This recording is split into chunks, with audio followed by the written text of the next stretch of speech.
Bismillahirrahmanirrahim. Assalamualaikum warahmatullahi wabarakatuh. Alhamdulillahirabbil alamin. Shalatu wassalamu ala asrofil anbiya'i wal mursalin sayyidina wa maulana Muhammadin wa ala alihi wa sahbihi ajma'in. Subhanaka la ilma lana illa ma 'allamtana innaka antal alimul hakim. Tub alaina innaka antat tawwabur rahim wa la udwana illa 'alal zalimin. La haula wa la quwwata illa billahil aliyyil azim. Adada kulli harfin kutiba wa yuktabu abadal abidin wa dahrad dahirin. Alhamdulillah kita masih dikumpulkan oleh Allah Subhanahu wa taala pada waktu yang insyaallah berkah ini, di mana untuk melaksanakan tugas yaitu ulangan tengah semester 2 daripada dosen pengampu saya yaitu Ustadz Ahmad Sofyan, mata kuliah fikih ibadah. Ya, langsung saja perkenalan diri saya. Nama saya Muhammad Fakihan Hirzi Nusban dengan NIM 2421508066 dari Prodi Hukum Keluarga. Kemudian langsung ke materi selanjutnya. Langsung ke materi. Kali ini saya akan membahas dengan tema pandangan ulama tentang anjuran mengusap bagian bawah sepatu dan bagian atas yang diwajibkan. Maka hal ini merujuk pada salah satu bahasan, yaitu bahasan soal khuf. Maka sewajarnya kita membahas sedikit apa itu khuf. Dan kita harus mengetahui apa saja itu khuf, apa saja syarat-syaratnya, pembatalnya, dan juga bagaimana waktu masa batas-batasnya khuf tersebut. Khuf adalah sepatu khusus yang mana sepatu ini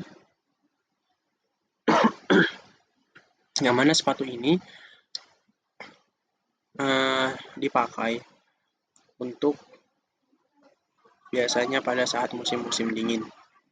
Sepatu ini biasanya dipakai misalnya di Eropa ataupun di Arab, di sana yang mana saat musim dingin itu betul-betul sangat dingin sehingga air jika tersentuh oleh anggota badan maka dikhawatirkan akan kedinginan. Bahasa medisnya bisa jadi hipotermia. Kemudian maka dibuatlah hukum khuf ini. Itu sepatu yang berasal dari kulit yang mana digunakan untuk saat musim dingin seperti ini. Kemudian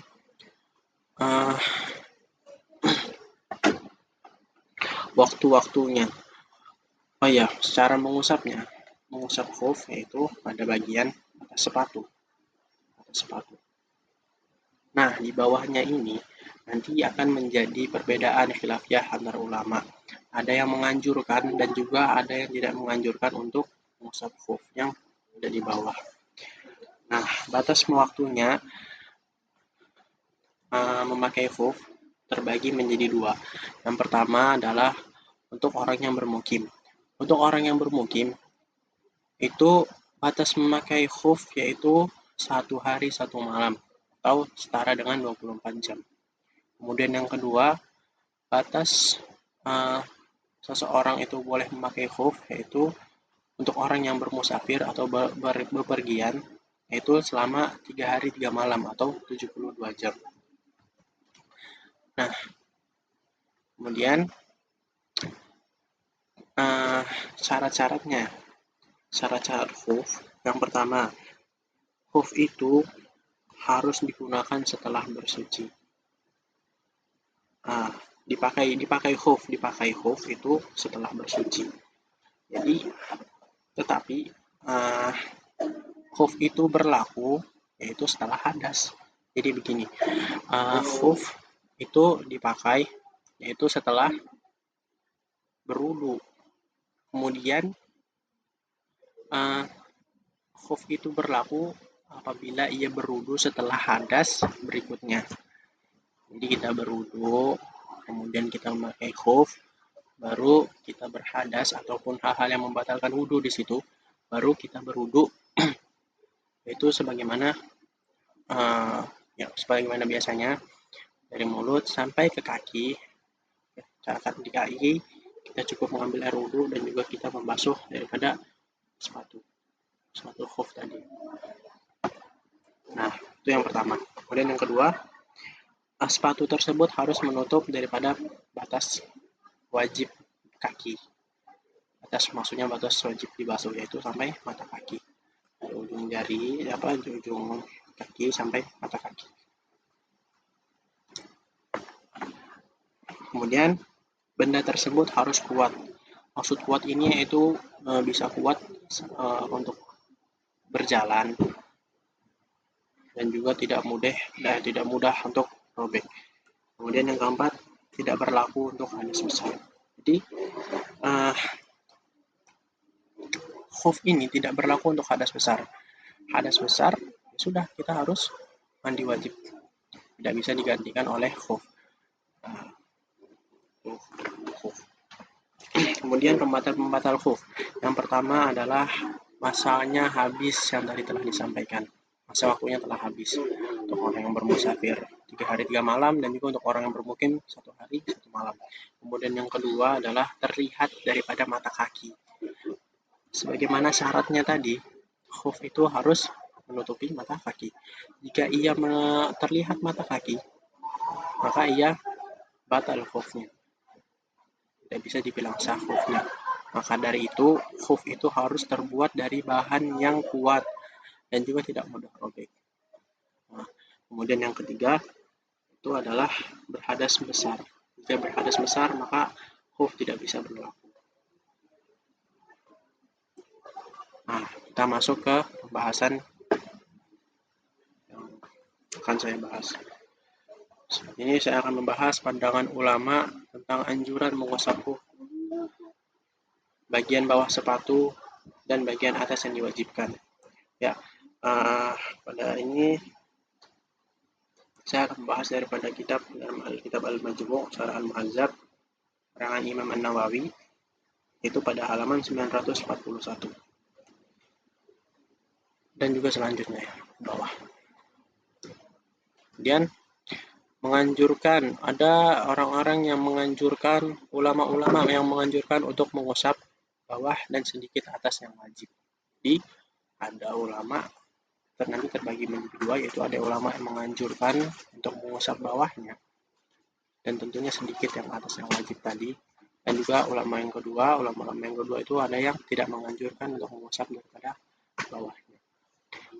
Jadi telah menganjurkan mazhab kami untuk mengusap bagian bawah dan yang wajib adalah sedikit bagian atasnya, yaitu Sa'id bin Abu Waqqas, Abdullah bin Umar bin Abdul Aziz, Makhlul, Az-Zuhri, Malik, Ibnu Al-Mubarak, dan Ishaq. Nah, mereka ini berdalil dengan hadis daripada Al-Mughirah bin Syu'bah radhiyallahu anhu dan juga asar dari Umar radhiyallahu anhu. Di samping itu, bagian khuf adalah bagian yang terlihat dan berhadapan dengan tempat wajib, sehingga sunnah untuk diusap juga. Jadi, bagian khuf ini adalah bagian yang ia juga berhadapan dengan tempat wajib, sehingga sunnah untuk diusap juga. Gitu. Kemudian lanjut, ada juga ulama yang tidak menganjurkan mengusap bagian bawah khuf, yaitu Ibnu Al-Munzir, Al-Auza'i, As-Sauri, dan juga kalangan rasionalis dan Ahmad, bahwa tidak dianjurkan mengusap bagian bawah khuf. Mereka berdalil dengan hadis Ali radhiyallahu an, dia berkata, andai agama berdasarkan pendapat, tentu bagian bawah khuf lebih utama diusap dari bagian atasnya. Aku pernah melihat Rasulullah SAW mengusap bagian atas khuf beliau. Nah, jadi ini adalah dalil bagi mereka orang-orang yang tidak menganjurkan bagian bawah khuf. Ya, mengambil garis besarnya di tentu bagian bawah khuf lebih utama diusap dari bagian atasnya. Itu yang menjadi dalil bagi mereka. Kemudian menanggapi hadis Ali radhiyallahu an, riwayat ini tidak menafikan anjuran untuk mengusap secara menyeluruh. Ini seperti riwayat yang menyebutkan Nabi Shallallahu Alaihi Wasallam mengusap ubun-ubun. Jadi hadis tersebut dapat dianggapi bahwa Ali radhiallahu anhu itu tidak menafikan anjuran untuk mengusap secara menyeluruh. Misal seperti riwayat yang menyebutkan Nabi Shallallahu Alaihi Wasallam mengusap ubun-ubun. Itu bukan berarti yang wajib hanya mengusap ubun-ubun, tidak boleh seluruh kepala, ataupun kebalikannya. Tidak boleh seluruh kepala yang diusap, yang diwajibkannya hanya ubun-ubun. Di situ juga jadi perbedaan pendapat. Jadi disebutkan ada agama bagian bawah khuf lebih utama diusap dari bagian atasnya. Hadis tersebut tidak menafikan tadi anjurannya untuk mengusap secara menyeluruh. Nah, kemudian diriwayatkan dari Hasan al-Basri berkata, termasuk sunnah mengusap khuf dalam keadaan suci. Ya, tadi mengusap khuf dalam keadaan suci. Nah, maka dapat ditanggapi dengan dua hal.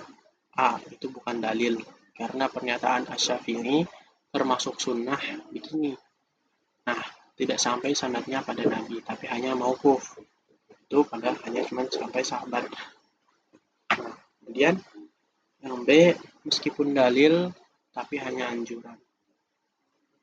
Hal tersebut bukan menjadi kewajiban, tapi hanya anjuran, yaitu untuk mengusap khuf dalam keadaan suci. Para sahabat kami berargumen bahwa karena mengusap khuf disebutkan secara mutlak, mencakup usapan yang sedikit maupun yang banyak, maka tidak ada disebutkan secara jelas maupun mutlak bagaimana cakupan untuk mengusap khuf tersebut. Para sahabat ini ia berargumen bahwa mengusap khuf itu maupun usapan yang sedikit maupun usapan yang banyak itu tetap sah. Usapan yang sedikit maupun itu di atas dan di bawah, yang tadi terjadi perbedaan itu maupun usapannya sedikit, bahkan tadi ada yang menyebutkan 3 jari, menyebutkan 3 jari, dan juga banyak tadi perbedaannya. Ada yang menyebutkan harus 3 jari, ada yang dengan jari-jari, ada yang tidak sah dengan jari-jari. Maka para sahabat itu berargumen bahwa mengusap khuf itu disebutkan secara mutlak. Jadi tidak ada batasan-batasan khususnya untuk dalam mencakup usapan khuf tersebut. Kemudian salah selanjutnya yaitu qaul qadim dan qaul jadid Asy-Syafi'i mengenai status thaharah khuf pada saat khuf dilepas atau batas waktunya telah habis. Ya. Jadi qaul qadim dan qaul jadid dari Asy-Syafi'i, saya jelaskan sebelumnya, itu qaul qadim adalah ketetapan yang ditetapkan oleh Asy-Syafi'i, yaitu sebelum masuk ke Mesir. Juga qaul jadid adalah penetapan yang baru, yaitu setelah ia masuk ke Mesir. Nah, masalah ini yaitu status thaharah khuf pada saat khuf dilepas atau batas waktunya telah habis, itu bagaimana?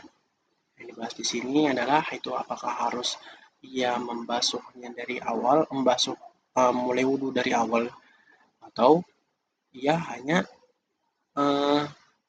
cukup membasuh kakinya saja. Nah, sini terdapat dua perbedaan dari Imam Syafi'i sendiri. Yang pertama, qaul qadim. Qaul qadim menyatakan bahwa wajib untuk memulai wudu dari awal. Yang kedua adalah, mohon maaf saya salah, itu tadi qaul jadid yang kedua menyatakan bahwa hanya kakinya saja yang dibasuh.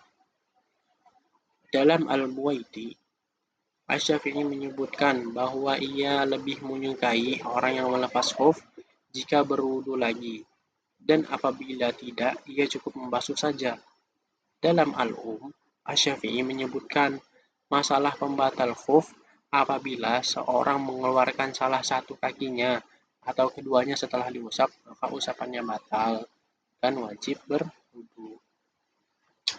Nah, dalil yang Al-Buwaiti ini menjadi dalil bahwa jika kita melepas khuf tapi masih dalam keadaan toharoh khuf, maka Imam Syafi'i ini lebih menyukai orang jika ia berwudu lagi, tetapi jika tidak, ia cukup membasuhnya saja. Ini menjadi dalil bahwa membasuh saja, bahwa wajib hanya ia boleh membasuh kaki saja yang dibasuh.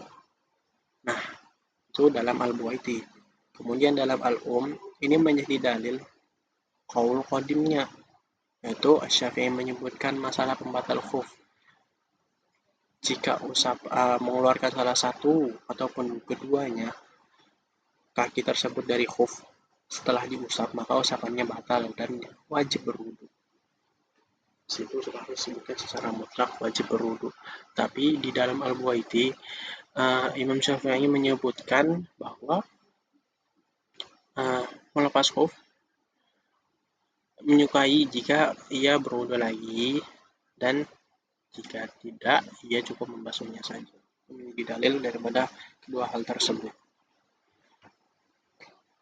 Nah, pada masalah ini, para sahabat sepakat. Ini ada dua pendapat.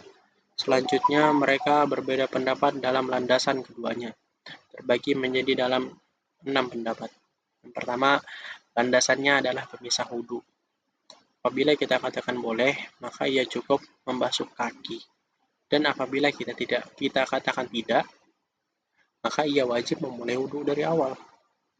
Nah, jadi sebagaimana pemisah wudu ya. Apabila orang-orang mengatakan memisah wudu itu adalah boleh, maka ia cukup membasuh kaki.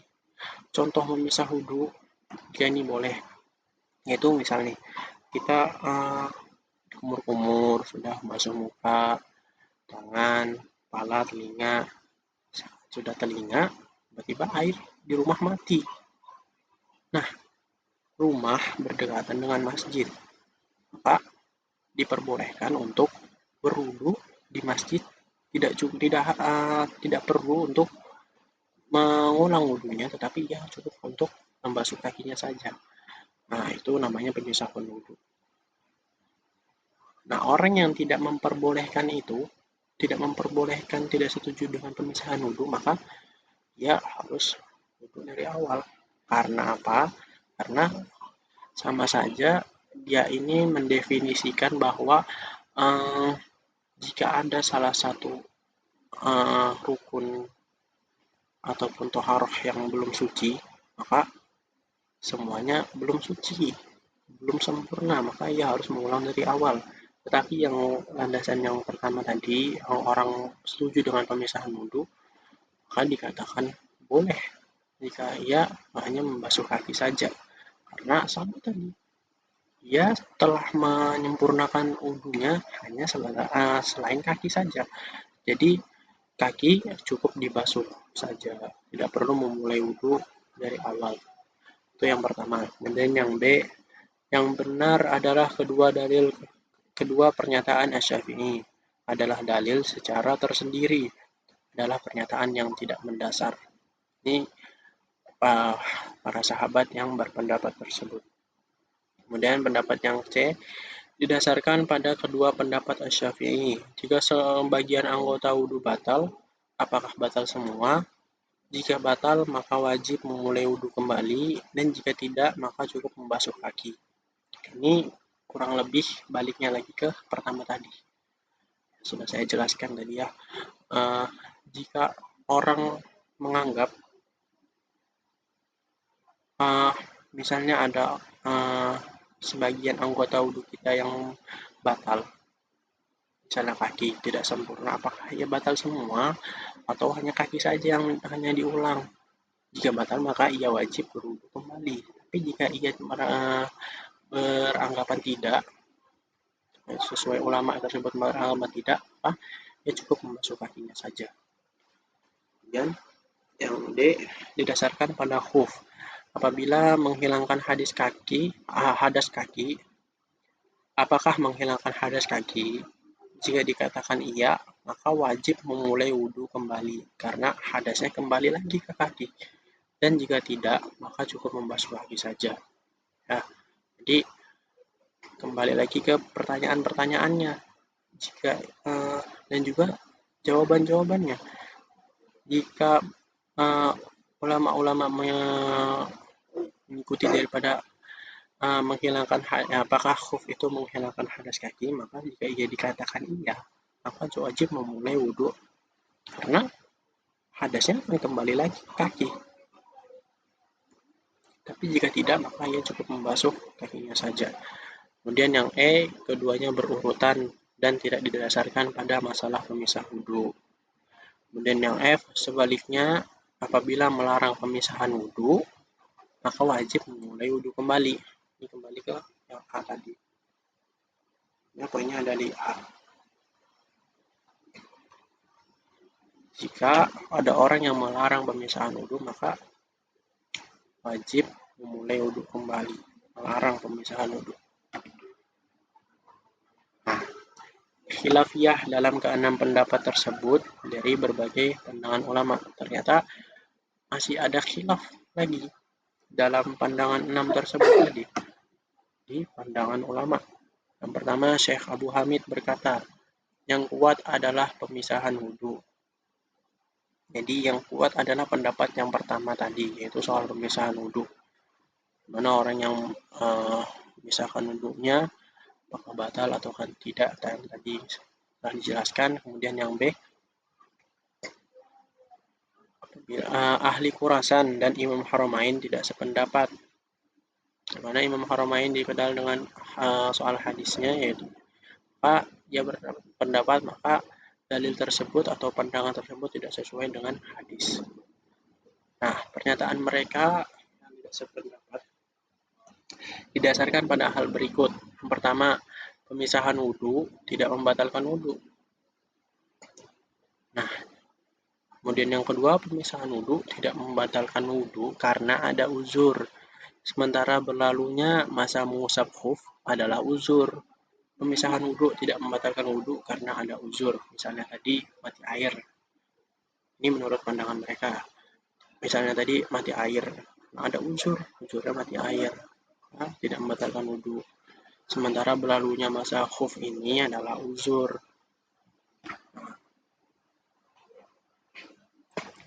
Mengapa uzur? Karena ada uzurnya itu berlalunya waktu.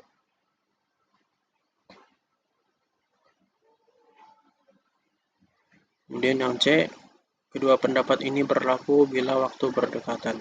Syekh Abu Muhammad Juwaini berpendapat bahwa kesucian kedua kakinya batal dan bila sebagian toharoh batal, maka secara keseluruhan juga ikut batal. Ini masuk ke pendapat yang ketiga tadi ya. Ya, suka pendapat yang ketiga. Ya, so, misalnya ada salah satu anggota wudhu yang batal, maka ikut seluruhannya juga ikut batal. Kemudian yang Syekh Abu Hamid berpendapat Syafi'i hanya menganjurkan memulai dari awal, bukan mewajibkan.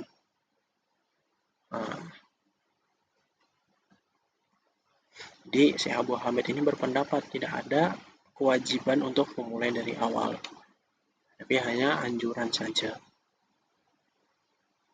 Kemudian masalah kaki terlihat dan pada batas waktunya habis saat sedang sholat. Maka sholatnya batal tanpa ada perbedaan pendapat. Para sahabat menyetujuinya dan tidak perlu merujuk pada qaul qadim. Karena hal ini telah tentang didahulunya hadas. Hanya berwudu. Perlu untuk berwudu kembali. Juga karena lalai dalam menjaga batasan khuf. Jadi, misal ada orang sholat, kemudian saat ia sholat, khufnya misal robek, ataupun terlihat mata kakinya, ataupun juga batas pemakaian khufnya itu telah habis saat dia sedang sholat, maka tidak ada khilafiyah di sini, dia harus berwudu kembali karena dianggap lalai dalam menjaga batasan khuf. Seharusnya, kenapa lalai? Karena seharusnya ia mengingat, oh khufku sisa berapa menit, bahkan detik, tidak mungkin untuk melakukan sholat. Maka janganlah melakukan sholat. Itu pasti akan batal saat melaksanakan sholat. Nah, kemudian apabila waktu tidak cukup untuk sholat 2 rakaat, lalu tetap sholat, bagaimana status sholatnya? Nah, ada 2 pendapat. Jika kita katakan berlaku sholatnya, maka boleh. Jika tidak berlaku, maka tidak boleh.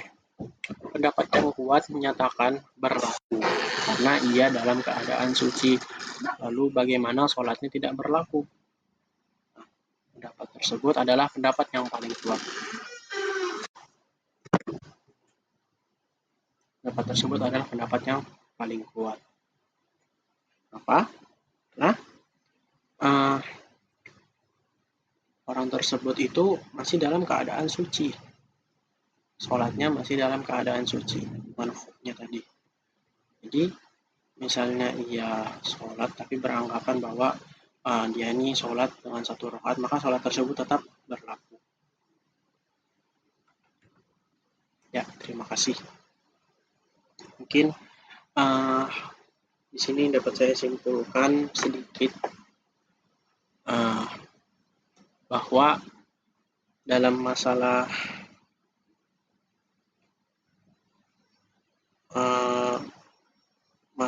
mengusap khuf tadi, khuf bagian bawah, ada berbagai pandangan ulama. Ada yang menganjurkan dan juga ada yang tidak menganjurkan. Pendapat ulama yang menganjurkan, ya, di mana bunyi daripada hadis Mughirah ini adalah, aku pernah bersama Nabi Shallallahu Alaihi Wasallam. Lalu beliau berwudu, maka aku tunduk untuk melepas kedua khufnya. Kemudian Rasulullah SAW mengatakan, biarkanlah keduanya, karena sesungguhnya aku memasukkannya dalam keadaan bersuci. Lalu beliau mengusap atas keduanya. Nah, maka yang dijadikan dalil tersebut adalah mengusap. Mengusap ini menjadikan dalil untuk orang yang memperbolehkan tadi, menganjurkan untuk mengusap atas dan bawah khuf. Itu bunyi hadisnya. Kemudian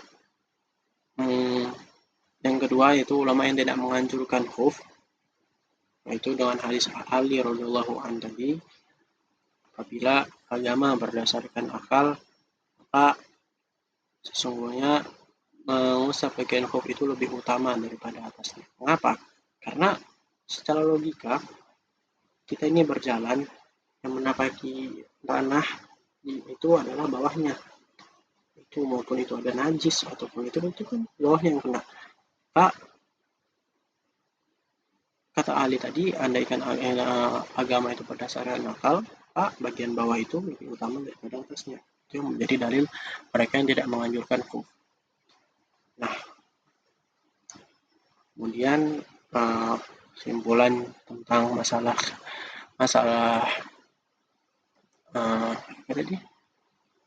khilafiyah daripada qaul jadid dan qaul qadimnya Syafi'i, itu di mana qaul qadimnya Syafi'i menyatakan bahwa jika misalnya terlihat daripada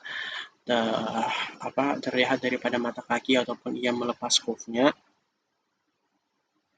setelah masa batas waktunya habis, apa yang harus dilakukan? Apakah ia harus berwudu atau ia harus